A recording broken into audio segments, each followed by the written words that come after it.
Good morning. Welcome to today's episode of The VUU, the program of the Church of the Larger Fellowship that centers liberation, UU values, and justice. I'm Aisha Hauser, and I'm coming to you from Seattle, Washington. Quiana, where are you? How are you? Hi, I am Quiana Perkins. My pronouns are she and her. I'll change those in a second. I apologize. I'm coming to you from sad gray Ann Arbor, Michigan. It is a cardigan day. It looks cuter, but when I'm not on my couch, but it's not as Zoom cute as I thought it would be. So yeah, I'm here in Michigan and living my best Michigander life. So I'll toss it over to Egg Harbor, also known as Don Fortune. Good morning, everyone, or good middle of the day. Oops, hang on. There, am I muted now? Am I unmuted? Can you hear me? We hear you. We hear you, All Don. right. Welcome Excellent. from Egg Harbor. Egg Harbor City, New Jersey. This tiny little town down on the shore. It is a gorgeous day here. It is one of those bright, brisk fall days that don't require a sweater if you're moving. You know, it's one of those. But if you're going to sit still, you might want something with long sleeves. And I am currently at battle with every bit of mold in New Jersey. My sinuses are in full revolt, but I am well medicated and I am here, and it is great to be here. Let's see, who do we? Tanner. Ashley. Oh, let's go to Tanner first, and then we'll Ashley, because Ashley's the important guest. All right, Tanner, how are you behind the scenes? I'm doing well. My name is Tanner. I'm the communications coordinator for the CLF, and I am coming from sunny Southern California, and I will pass it to Ashley. Hey, y'all. So good to be back on The VUU. My name is Ashley Horan, she, her, and I am the organizing strategy director at the Unitarian Universalist Association, which means that I get to lead the phenomenal team of folks who hold the outward-facing justice ministries of the UUA, like Side with Love, UU the Vote, Love Resists, and more. I'm super excited to be with this team today. I'm going to pass it to Nora. Greetings. My name is Nora. I use she and her. Oh, greetings. My name is Nora. I use she and her. Calling in from Milwaukee, Wisconsin, where we are right in line with Ann Arbor and trying to bring some summer energy to this conversation. And yeah, just happy to chat and play with all of you. And I will kick it to Shauna. Hi, everybody. It's really great to be back on The VUU. If you are an old-time watcher of The VUU, you know I used to work for Church of the Larger Fellowship with being the social media director under Meg Riley. So it's really great to be back. I am on The VUU today as the Election Defenders National Program Coordinator. Election Defenders is a nonpartisan 501c3 program created by the Movement for Black Lives Electoral Project and the Working Families Party to ensure that everybody can vote and that every ballot is counted. And I'm really grateful to have my home community of Unitarian Universalism being full-throated supporters of the Election Defender Project. And I'm excited to talk more about that today. I am on Mountain Time on Arapaho, Blackfeet, and Ute lands here in Denver, Colorado. Welcome. Yeah. So I think when I first started on The VUU, Shauna, you were doing tech and social media. So it feels like a reunion. Right. So I am in Seattle on Coast Salish, Duwamish land. Thank you for that, Shauna. So we're talking, before we get to UU the Vote and the Election Defenders National Program, we're going to do a little bit of a UU roundup. I'm just going to name that next week is the Liberal Religious Educators Fall Conference. Tomorrow is the absolute last day you can register. We will be featuring the Commission on Institutional Change along with programming and small groups that nourish and support religious education and faith formation in Unitarian Universalism. And Quiana, I believe you have some. I do. So if one of the things that started during the pandemic, the first wave of pandemic, meaning coronavirus, is that we started with Blue Black Lives Unitarian Universalists doing youth programming on a weekly basis. It's called Blueberry Jam. Shout out to Lena and her blueberry. And it's our weekly opportunity to engage Black children in Black faith and Black identity formation. It's a beautiful time. It's every Saturday at 2 o'clock. This year, we've added an additional component, which is the caregiver circles. So we're having 2 dynamic conversations between now and December 12th that center some things that parents might need to talk about. The caregiver circle that's happening tomorrow night at 6 o'clock is called Hard Conversations. It's going to be a dialogue between Reverend Michael and myself about what it means to have hard conversations with our kids. We are at a time where we have to talk about COVID and education and school being different, race uprisings, where we need to talk about the election. We need to talk about our own feelings. And so how do you have those hard conversations with folks all across a whole age spectrum? In addition, we have another one happening, a caregiver conversation happening on November 20th, and that one is going to be called Get Information. And we're going to have a dynamic conversation with Dr. Elias Ortega, who's from Meadville Lumbar, and his partner Mandy, and having a chance to talk about faith and identity formation and what that means in our everyday lives. So we invite everyone is welcome to the Blue Caregiver Conversations. We invite all caregivers who are caring for Black children to engage in Blueberries, to sign up to attend Blueberries. It is an open space. The doorway is open if you are parenting Black or caregiving, parenting, whatever word works in your home, Black children. We're here for you. And I do believe that event was posted. And I did give those links to Tanner. Whoop, whoop, robot dance. I just did that and it was filmed. Aisha? Thank you, Quiana. That's awesome. So here's where I want to start, because okay, you can all correct me, and I know I should know this, but 2016 feels like 7,000 years ago. Let's be real. I don't believe there was a UU the vote in 2016. So whoever wants to take this first, we'll start with UU the vote and then go to Election Defenders National Program.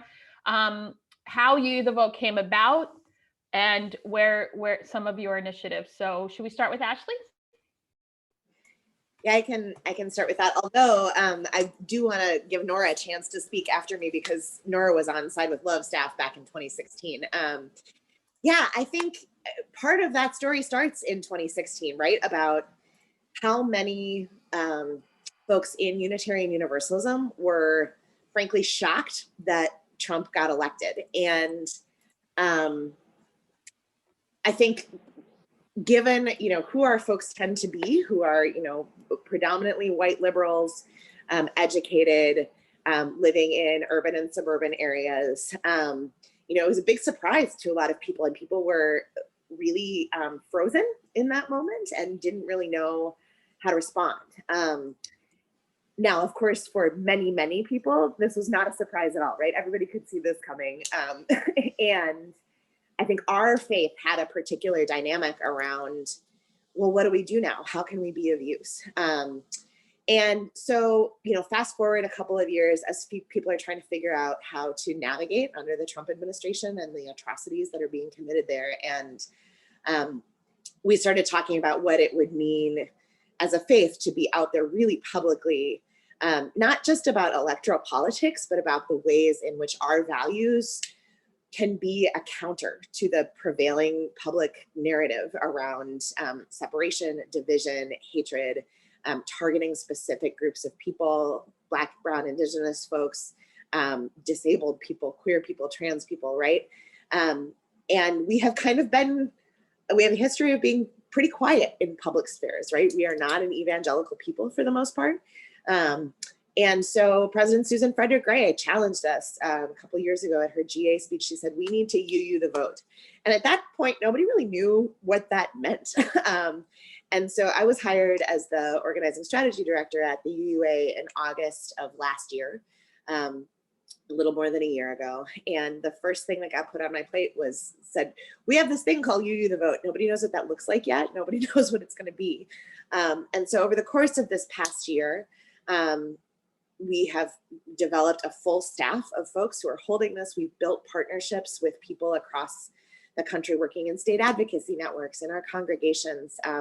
It's really what we call a distributed campaign, meaning that it is not top down. It's not just us telling everybody what the tactics need to be, but it's trying to support local organizing that is in step with movements in their areas, that is responsive to the climates, right? We know that all electoral politics are local. And so it looks very different if you're talking about what folks in Massachusetts are doing versus folks in Florida versus folks in Wisconsin, you know? And we'll talk more about what it looks like on the ground, but essentially UU the Vote is a campaign that is engaging Unitarian Universalists across the country to put our values into the public sphere, to combat voter suppression, to work on mobilizing voters, to have deep conversations about our values, and then also to provide spiritual sustenance for folks. Because let me just tell you, 2020 is not a gentle year. We all need a little bit of buoying and support as we move it forward. I want to kick to Nora for a second to give any reflections that you have about like what the shifts that you've seen from 2016 to 2020 as we're engaging in this kind of political moment, because you have the perspective of somebody who was on staff at that time. Totally, yeah. Yeah, I think you really succinctly summarized what we were called to do because of our inability to be ready to react in 2016. I think for those of us who are white or have other identities that have privileged us, there is actually a practice of not having had to take a side, and because our identity hasn't been under attack. And so I see a huge growing opportunity for UUs to actually like live into and tell the truth about the power that we have, the positionality within our own lives, the systems and structures that we might be creating, and the relationships that we have that we actually can like flex and like really like hold a line. And so I think there's an opportunity. This is like a highly polarizing moment. And I know that word means a lot of things to a lot of people, but I think for us, it means like UU values. And I think that like Aisha and Quiana, I see y'all do this ministry all the time on the internet, like being UU doesn't mean you can act anyway, right? And I think that this 2016 pointed us towards, we actually have to grapple with, even within our faith tradition, what is welcome here and what is actually contradicts UU values. And it's actually okay to say not all behavior or belief systems are welcome here. I see you unmuted, but. Can I just give an amen to that? I just want to amen that. So I do think there's also a shyness to inviting other people in that I've seen, and the people who have gotten involved in UU the Vote work, and I have to say Nicole Presley, who's our national organizer, Kathy Ryan Starr, who is a wizard of putting people into meaningful roles. There's also an opportunity to build a new culture within our faith that I think UU the Vote is really trying, which is inviting people into doing work, doing shared work, and then evaluating that work together. And we really have a culture where people are invited, and if they don't come, we're like, it just wasn't for you. Instead of us actually saying like, we actually need everybody here, and what are the barriers to you being here? And we know based on where you are in your life and the chaos of the world, you might show up differently now than you will in the future, but we also want you to know that we need you here too. And so I think that UU the Vote hopefully is creating a cultural expectation that being a member of our faith requires a level of proactiveness that I think people that are involved in social movements have always held. But then we have everybody else, who I'd say is probably a majority of our congregants, who really are figuring out, how do I actually plug into meaningful social movements locally where I am? And so doing some of that translation, really like figuring out what have barriers to relationships in the past been, and what is the work that people need to do to actually be able to build those relationships, I think is something that we've been trying to practice that came out of 2016. And I'm gonna just add one more thing, which is that we're so clear that electoral politics are, first of all, harm reduction, right? Like we are not actually gonna achieve justice and liberation through the electoral system. And that said, harm reduction in 2020, y'all, is important. And right now, as we think about like the long scale work of justice and liberation, this is the shift that we're in. This is the season that we're in. And so while we're mobilizing people in this way, we're also really clear that we are building for the long haul, right? So that we don't have to do this every 4 years, so that we're not all of us like, we're like, where are the UUs? Because we're hopefully cultivating skills and commitments and theological articulations that folks are going to bring in a variety of different ways to congregational organizing, to community organizing for the long haul. And I think sometimes we've been so issue focused in Unitarian Universalism that we haven't had like a cohesive narrative around everybody playing their part. You know, everybody who ever hears me talk knows that my mantra is we have to all take shifts for the revolution, right?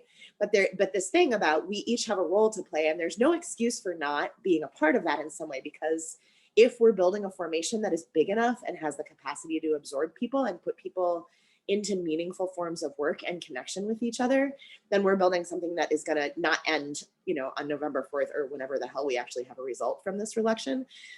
Let's see about that. We'll talk about that in a minute. But you know, it is putting people in place for taking those shifts over the long haul. Thank you, everybody. And I want to go to Shauna to ask about not only the organization you work for, but how you are connected with UU The Vote. Yeah, so the organization I work for is the Election Defenders Program, which is, like I said, from the electoral project of the Movement for Black Lives and the Working Families Party. And they came together to create this historic mass united front effort that has huge mega organizations like Mi Gente, Rising Majority, Super Majority, Grassroots Global Justice, all coming together for a united front program to respond in this moment, because there's you know, groups of people in the United States where politics has never really been a privilege to ignore. You've always had to be involved in the politics. And I feel like the group I come from, which is the military and the veteran community, like politics is always very important to us, because what you decide and who you vote for depends on whether or not our families go to war, whether we have benefits, whether our bases are clean, or there are Superfund sites that don't get cleaned up. And so I directly come from a community that has to be connected to politics. Like, we can't really afford to ignore or not know who our local city council person is or who our president is. And so I am part of a group called About Face Veterans Against the War. We used to be called Iraq Veterans Against the War. And we are a member of the Supermajority that came together for this Mass United Front effort. And so the front line was like, we need people. And my organization, I was on the Pete Buttigieg campaign as the National Faith Engagement Director. And then I was working for About Face. And then they said, and so the front line said, we need people. And so member organizations turned over their staff to this frontline effort. And that's how I got where I am, because of being part of this community that is centered on, you know, the frontline communities. Like, when politics change, these are the communities that either go down or up first, right? And so I became the program coordinator for the Election Defenders Project. And Nalini Stamp is the director of it, and she is the director of strategy at the Working Families Party. And so what happened with the front line is that there's a PAC formed that does GOTV and voter persuasion work, texting and calling, and is having a whole, and is setting up the infrastructure for a lot of different organizations, you know, under like the distributed organizing model, right, that Ashley was talking about, where people can pick it up and make these phone banks. So there's that like specific PAC sort of programming, but then they also needed to create a 501c3 nonpartisan group, and that's the Election Defenders. So even in 2016, Trump was dog whistling white supremacists to bully Black and brown communities and to suppress the vote. I myself, as part of the veterans group, like went to Trump rallies because he was using veterans in a very transactional, militaristic way to promote Islamophobia. And so we as a military community were like, you can't use veterans this way. And then he became president, and we had just been working ever since. And so at voter suppression, we know what typical voter suppression looks like from within the system, right? Like, few polling locations are open, polling sites closing early, voters getting challenged every third vote, whether or not their vote is real, and getting a provisional ballot. There's a couple new things this year in 2020 that make it particularly difficult, in that Trump kind of has a bully pulpit to activize white supremacists and dog whistle to them. So that's a cause for concern. And then also, it used to be that in 2018, something expired that kept police away from polls. So in 2000, there was a thing that happened in New Jersey where police were at the polls, and there was a court ruling, and they said, okay, for the next 18 years, you can't have police at the polls, but now you can have off-duty cops at the polls. And so there's just a lot of like things that are happening that make people scared. But what we feel like is that, you know, for communities where politics has always been important and we have fought for that right really hard, we want to celebrate the fact that we are going to a polling location. We have fought for these rights, and we are going to use these rights. We're going to stand in line. We're going to stay in line, and we can count on us to help each other. And so we're not really worried about like white supremacists showing up with guns, because it's an intimidation tactic. That's what they always do. That's what they've done throughout this whole summer with Black Lives Matter protests. The only time that it becomes lethal is if we lose our cool, if we forget why we're there. And we're there to vote. And we're there to stay in line and ignore harassing and agitating behavior. So the Frontline decided to come up with this election defenders program to support people to remember why they're there. And so that election, polling locations are great places to be, that people are safe from COVID. We're going to be passing out masks and hand sanitizer, and reminding people of their rights, like they don't have to talk to anybody about anything about their status as, if they've had a brush with the carceral state, if they have, what their citizenship status. You don't have to talk to anybody. You can just stay in line and just wait your turn to go cast your vote for the rights that you fought for. So it's kind of like a typical voter protection program that is looking, a lot of typical voter protection programs are focused on what's happening inside the polling place. Like, are people being challenged? Is it staying open? Are processes being followed? We're really not. We know there's a lot of voter protection, especially in 2020, that's going to places where it's needed.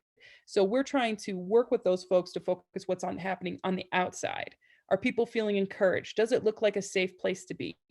Are people spaced for COVID? Do people need water? In a nonpartisan way, but we're not promoting Biden either, because like, as Ashley said, we're not going to be able to get everything we want just because one person becomes president over the other. We're just talking about the basic functioning of democracy that's being threatened, that we want to make sure that everyone can vote. And then a part of the Election Defenders program too is, we have everybody in all 50 states now. We have election defenders who are organized, ready to get out. We have 5 people in North Dakota and 10 people in Nebraska, but we got them in every state, and thousands in California and New York. But in rural areas, we just want to show this national outpouring about protecting polling places and protecting everybody's right to vote and focusing on that.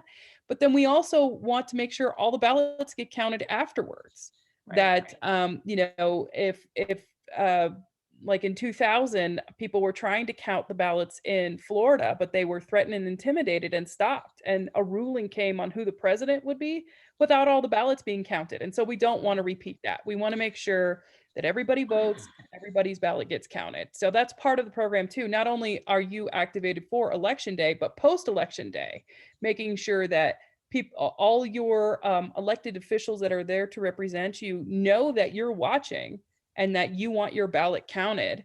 And we're not calling, because it's not going to be called on election night, right? Oh, so no. we need to be ready. Yeah, I just want to thank you so much. One of the things that I do want to respond to is the 17-year-old who murdered someone in Louisville, was it Louisville? Was out to murder someone. So I just wanted to push back a little bit that there's only something happens if our side acts. There are people intent on murder, and that has happened. So I don't want kind of that landed on me as a little bit of victim blaming. I know that's not what you meant at all, and I just wanted to clarify that.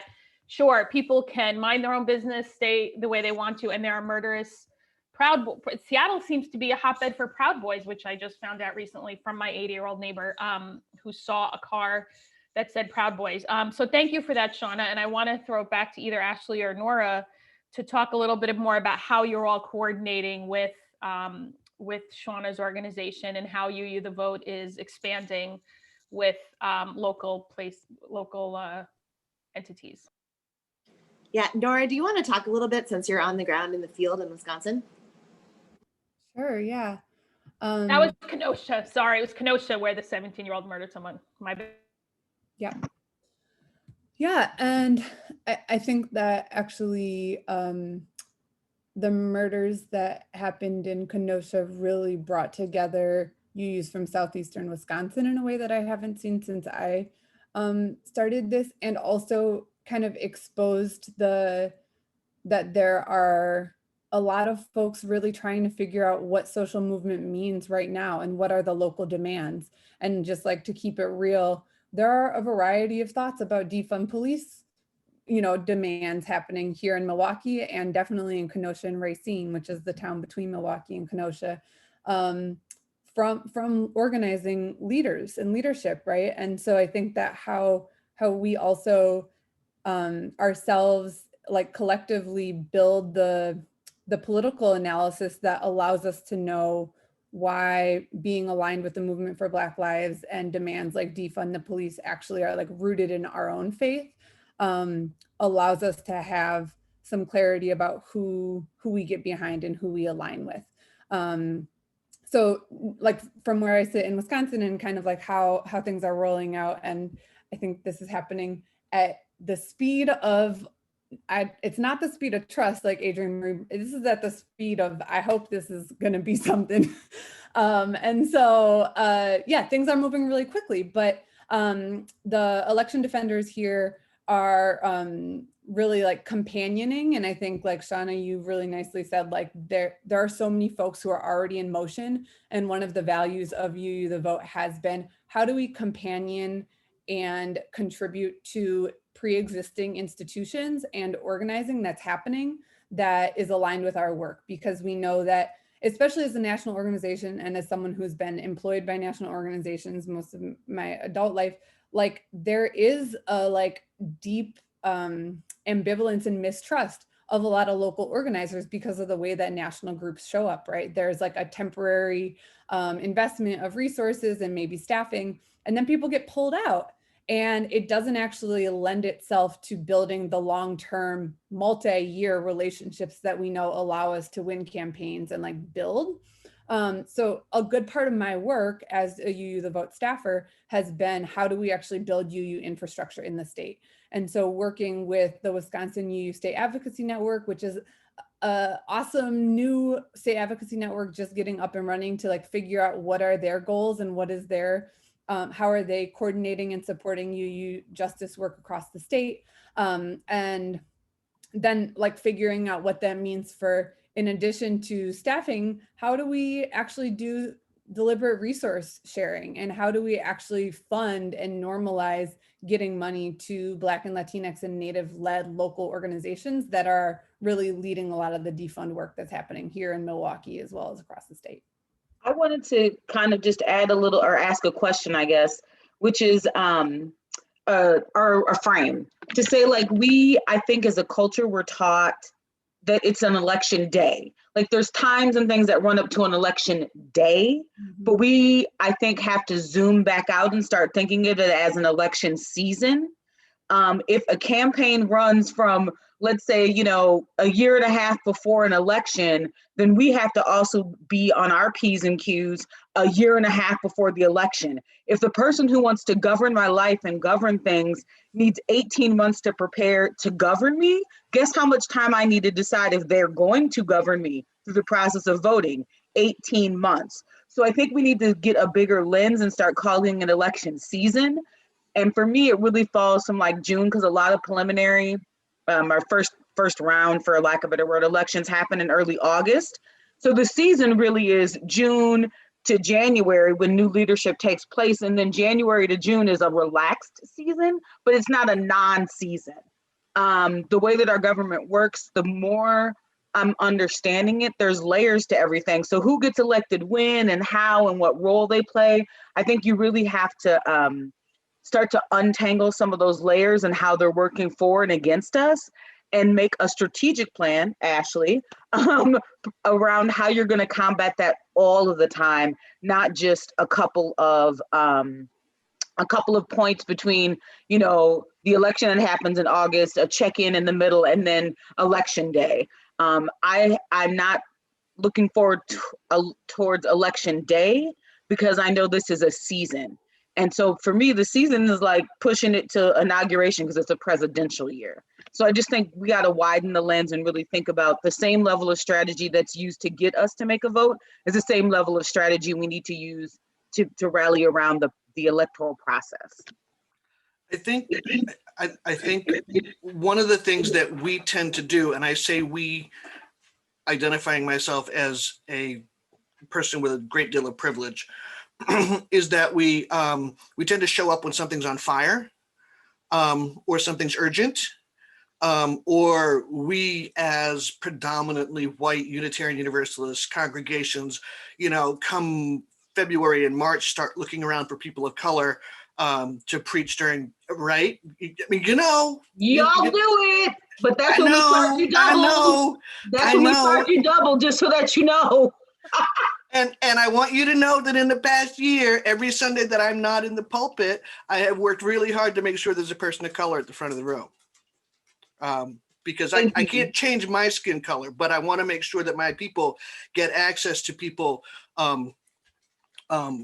with different everythings, right? All right, so that aside from that, but the point I'm trying to make is that we need to not do this in seasons or cycles. We need to be engaged in relationships always. You know, we need to, when I first got here, the first thing that happened when I got here was I was on the job 2 weeks and Charlottesville happened. You know, and so it's like, you know, welcome to ministry, Dawn. And one of the Nazi folks is not far from here. Like he lived not far from here. And so all of a sudden we had all of these people, like my congregation organized a response rally, vigil, something. And so I got to meet a bunch of people right away, and it has been challenging because life happens, and we got to go along doing life stuff. You know, you got to pay the bills, you got to do the stuff, you got to play in worship, but to maintain those relationships, you know, so that when something happens, we are already in relationship with the communities that we need to partner with, you know, so that it's not all of a sudden we're digging through our phone trying to remember what's that person's number and how do I get in touch with them. And, you know, like we need to not just show up when something's on fire. We need to be in relationship with people who are not like us all the time. And so we need to do that. Now, how do we do that? I'm open to suggestions. I know that there's lots of folks who want to speak, but I want to hold something that's important to me. Aisha and I are here and we are women of color, but I want to acknowledge Nicole Presley and other Black, Indigenous, non-white folks who are doing this work, who are out on the streets, hardcore, pavement to ground. To not bring those voices and that truth into this conversation would be unauthentic for me. So it's really critical that we acknowledge Nicole as a Black woman who's doing amazing VUU the Vote work, who's doing amazing work no matter who her employer is. She is a dynamic person who's doing amazing work. And I don't know whom else on your team is a person of color, but I think sometimes when we have conversations about voting, I got to my preach moment. We talk about voting and we talk about it like Black people don't vote. And the truth of the matter is, when I go vote, everybody who works at the polls, everybody who's standing outside offering me water, everybody who's asking me questions afterward is a Black person. I vote in a Black place. So, and then when it's time to go rally the vote, let's go rally Black people because they don't vote, because we believed or bought into this myth around voting things that aren't true. The truth of the matter is, I'm not the 52%. You don't need to come talk to me. You don't need to post to me about anything on Facebook about voting. The blood of my ancestors lays in front of voting polls all across this country. I am outside on November 3rd with my jug of water at my community, with the blood of Fannie Lou Hamer in me. So don't. So I think it's really important to make sure that folks know that Black and brown folks are doing the work, have been doing the work. The level of intensity that the veracity in which they have fought for the right to vote is not to be underrated. And just because it's not represented in this configuration of conversation, don't think that Blue, don't think Nicole, don't think you the vote, don't think folks are not out on the street, because we out here. We trying to get your 52% that y'all didn't grab last time. So we cleaning up your work when it's all said and done. I'm gonna go because I started preaching. Amen, Pastor Quiana. I just want to say too that intentionally right now, Nora and I are from staff today because Nicole is holding this campaign brilliantly, and she's got like 5 other public events this week, and so we're taking this particular shift, but we absolutely need to acknowledge Nicole's work, and the work of multiple people of color across the UUA who are holding justice-focused work right now. Everett Thompson with Side with Love, Michael Crumpler with our LGBTQ office, and innumerable other people. And so just, I think, Quiana, I really appreciate that uplift. And it's another reason why our UU the Vote work is so critical, because we represent, let me just tell you that the number of white boomer-aged women who are involved in this campaign is huge, right? Those are the people who are in our congregations in huge numbers. And so part of our responsibility as UU the Vote is to come and get our own people, right? And so we're working on having these conversations.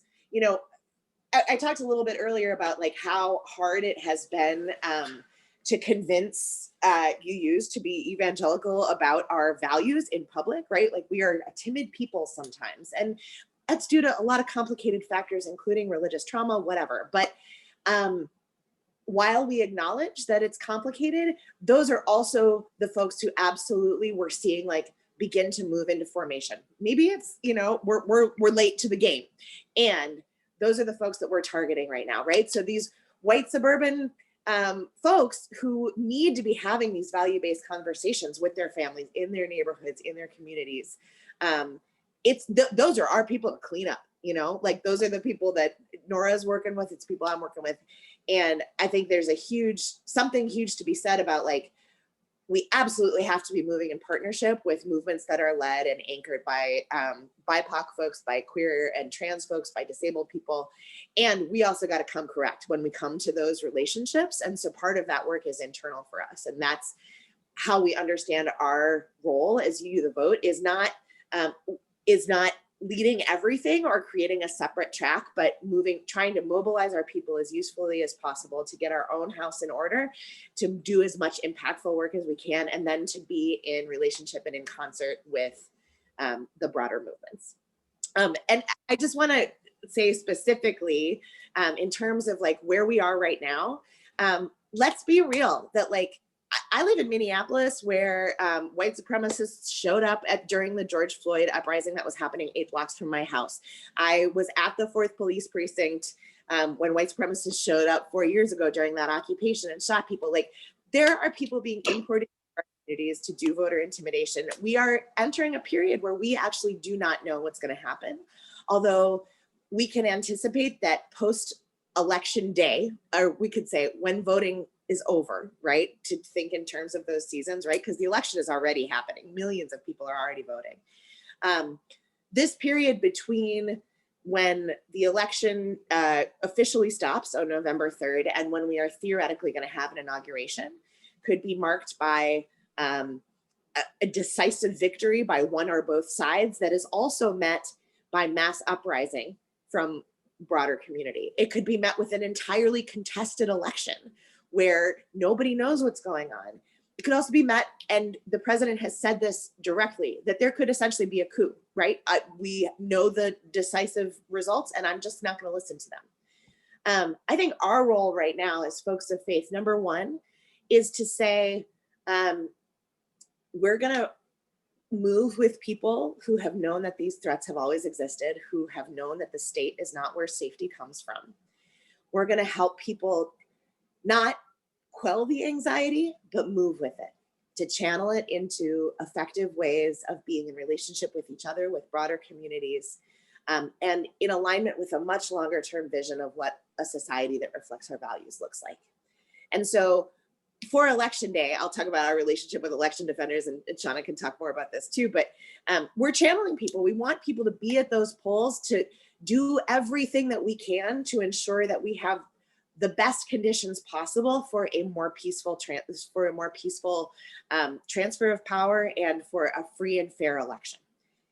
We also know that it's not going to stop after November 3rd. And so right now, some of the big work that we're doing as we pivot away from the voting pieces is to talk about how our UU communities can be mapping their assets, being ready to offer their buildings up to movements as they uprise, looking to what are the resources that we can share, where's the money, where's the human resources, where are the people who have skills that are ready to show up.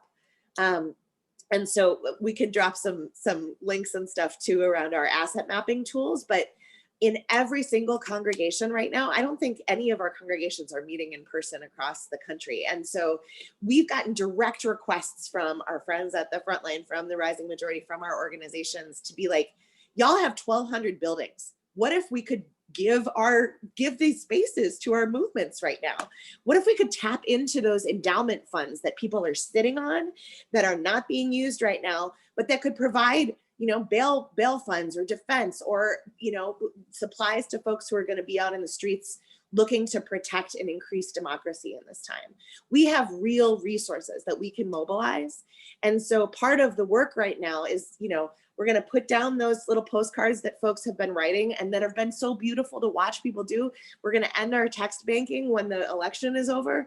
And we're going to put that same energy into saying, how can we show up and be of use right now? Now I'm done on my soapbox too. Yeah, I just wanted to say for election defenders, I mean, the program was born out of the idea knowing that Black and Brown communities are the most at risk for people showing up with murderous intent, and that people are not going to face this alone. The whole community is going to turn out and be there and provide a calm atmosphere so that the people who are trying to scare us are not going to get the provocation that they're looking for.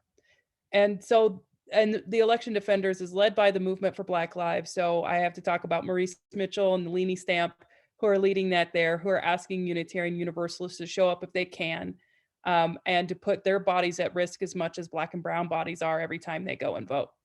That's what we're asking for. And so if you want to sign up to be an election defender, you can go to electiondefenders.org.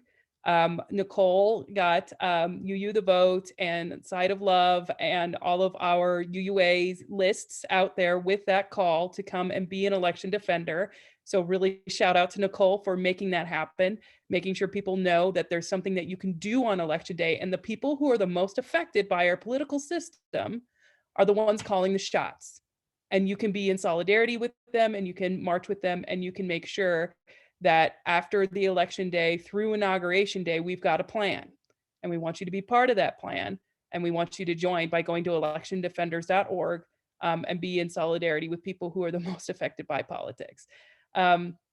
So that's what I think, that talking about how UU the Vote and election defenders are working together right now, that's what we're asking for people. And if you can't show up at a polling location, we have remote roles that we're going to need help with people to make sure things are getting organized, that things are getting researched, that hotlines are getting answered, that information is processing across so that we know where our people are and be able to help each other. So if you can't make it out to a polling location, we still want you to come to the trainings.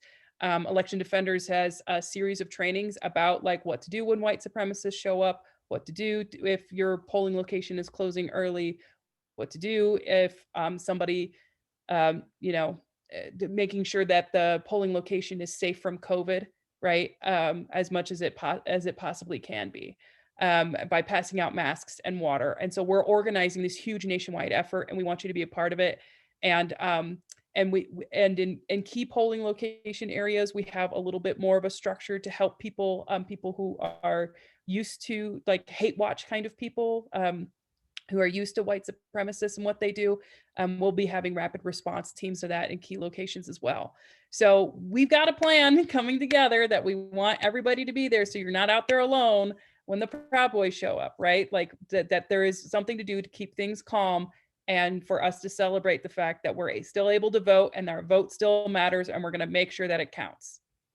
I wanted to interject a question, or to take our conversation in just a little bit of a swirl. Sometimes in UUism, we don't talk about being UU. We know how to do the good work. We show up where we're supposed to. We write the check with the right zeros, but we don't talk about what it means to live our faith. We don't talk about embodiment. And we're not proselytizers, right? We're not on the corner. So how do we infuse or leave the remnants of our faith in the work that we're doing so that folks can move from UU the vote text bank to UU the building, or UU the online faith community like CLF or Blue, whatever that can look like? But how do we embed or align everything we do? I think I know that when I do things, they are faith-based because that's who of the people I come from. But then how do I let other folks know in a way that's like not salacious, but not timid?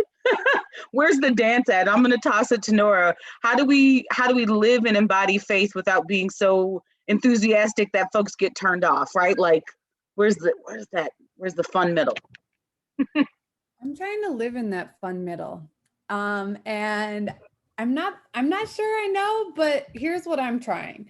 I think that there's a huge opportunity for us to have collective conversations about our vision. I think one of the most compelling things to me in getting brought into movement is Black liberation activists talking about the vision and like how we actually can collectively unhook from capitalism and white supremacy, and that there is a future that we can build together that is different and better for all of us.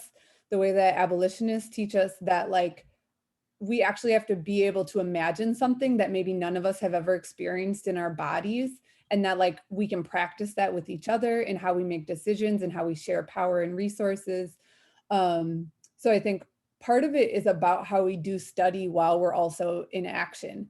And I think that one of the things that I've seen in the chat, and like just like lifting up Alandria Williams, a like dear friend who passed very recently, who consistently pushed UUs on how we relate to governance. And I think we actually have some opportunity to say we're willing to contend for and actually hold power, and we actually want to win, and that's good. And being neutral to power actually obscures that power is moving in really messed up ways, and often in abusive, oppressive ways. And so I think part of it is how we realign our relationship to power, and like be willing to hold power, and also be responsible when we make mistakes, and have humility, apologize, and keep it moving. And at the same time, it means we need to be looking at who is actually part of decision-making processes and who do we need to be bringing in. So I think one practice is talk about power, figure out what is the vision that we're actually going towards? Why are we saying yes to this? And I think that Election Defenders is saying like, we need to confront fascism. And like, we actually need to have a real conversation about the threat. And it doesn't mean that any elected official is our savior, but it does mean the way that Marisa from Mi Gente talks about, like, we're picking a target, not a savior.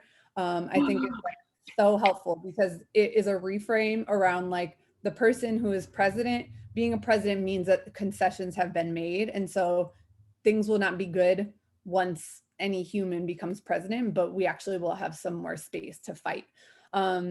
And then I really appreciate the framing or the statement about it being a season, because I think that this season is also normalizing for people.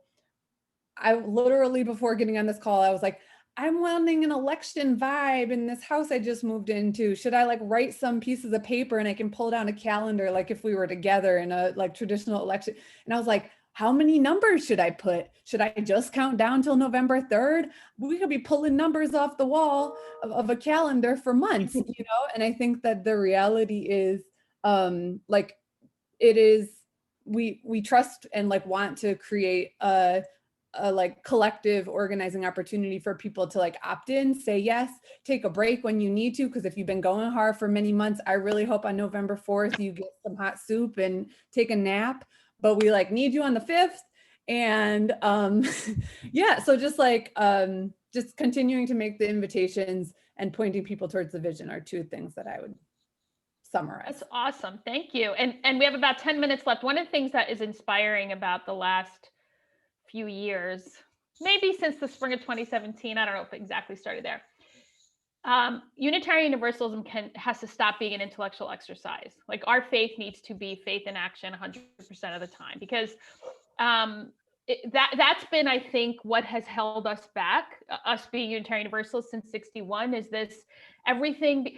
The amount of people who've been condescending to me in UU spaces is astonishing. And I'm like, I know I'm not a stupid, it's not about being stupid or smart, but there is humility needs to be our 9th principle, because I know we're already working on the 8th, but we need to embody humility and stop having Unitarian Universalism be an intellectual exercise, which I think from what I'm hearing today and what I know has been going on, that's starting to shift. And there are people angry about it and want to go back to logic and reason. And I'm going to say again, I was at a social justice summit on Saturday with UUs, and I said, human brain's default is not logic and reason, because babies wouldn't be in cages, people wouldn't be homeless, and we would not have, climate change would have been dealt with. So give me a flip and break with that. That is not our default. So we are in faith community, in spaces, organizing, trying to bring people back to remembering that we are here to care for each other. And we are doing it with the UU Center and UU values. So I honor all of you. We have about 7 minutes left. So I want to hear from each of you in a quick minute what you want to close with, because this has been a rich, extraordinary time. I don't know, whoever wants to. Can I go first, just so then that way we can knock it out? I just want to give big props out really fast to UU Civs here in Ann Arbor. Instead of just going to where they thought they needed to be, they worked with this community and became partners and collaborators. And they have been making packets for people who are in jail, but not convicted of anything, who still have the right to vote. And when I say that they have used as much of our ink and as much of our copier to get those things done, I am so proud. If we never print anything the rest of this entire fiscal year, but things for people who are in Washtenaw County Jail, I am proud of UU Civs and the effort and the work that they are doing all day long. So if I left here and didn't say that, I would be remiss. So big up UU Civs, Ann Arbor. I'd like to just talk about the different things that we can do to support elections, the election process, and the people who work there and the people who are doing the work. And not everybody is cut out to be on the front lines, putting themselves at risk. Not everybody has the physical capacity to do that. Not everybody has the mental and emotional capacity to do that. I am a really bad person to be on the front line. I get angry too quickly, right? So I know that about myself. So one of the things I do, and it may sound ridiculous, is I bring food. The care and feeding of volunteers is incredibly important. And so I will bring, I will go into this little mini baking frenzy, and I will just show up with cookies and water and home cooked yummy things to nurture the bodies as well as the souls of those who are doing the frontline work. And if you can't march, you can make something. If you can't, put your body on the line, you can do other things. So just because you don't feel that you're brave enough or strong enough or whatever else, doesn't mean you're exempt from doing anything. And it doesn't mean that you're useless, because you're not. You can do stuff. ask what needs to be, ask what people need, and see what you can do to provide that. That's my thought. My closing thought is that, you know, on the tip of like Unitarian Universalism, spirituality, and democracy, this is the only religion I've ever heard of where democracy is a spiritual principle. It's our fifth principle, right? And I think that that is a reflection of, and this is my personal belief, of our covenantal religion that recognizes each person has their own inner divinity and right to their being and how it's going to manifest in their lives. And so democracy is the way that we say, this is how I want, this is what I want to have happen to me in my life. This is what's important to me. This is the principle that speaks about our relationship to the power that we create when we are something greater than ourselves. Right? So that's, to me, so participating in being really super into democracy in our congregations and making sure we follow Robert's rules of right order and all this stuff in the congregation, but then turning it off at the city council, right? Like, and going, oh, you know, whoever's going to be elected is going to be elected. It's such a cognitive dissonance for me. I was like, this is what I thought this religion was like founded on. One of the key things that was so damn important to us, that we have a right to say what happens to us, and that we make sure everybody else, no matter what they believe, also has a right of what happens to them, and that we are working together, right? Like that's what I thought one of the key bedrocks of Unitarian Universalism. That's what I believe, right? That's the history and tradition of our movement.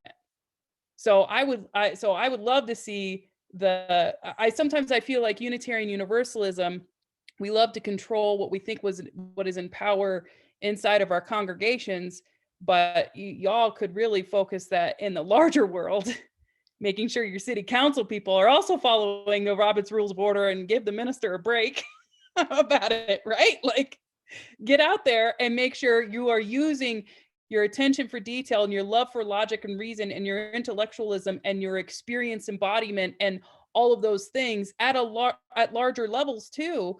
And for people who don't have, making sure everybody has the same access, and people who don't get to make a decision whether or not they're on the front lines, right? Like, make sure that you are behind people that that don't have the same access to power that you do, that I feel like some Unitarians have taken for granted.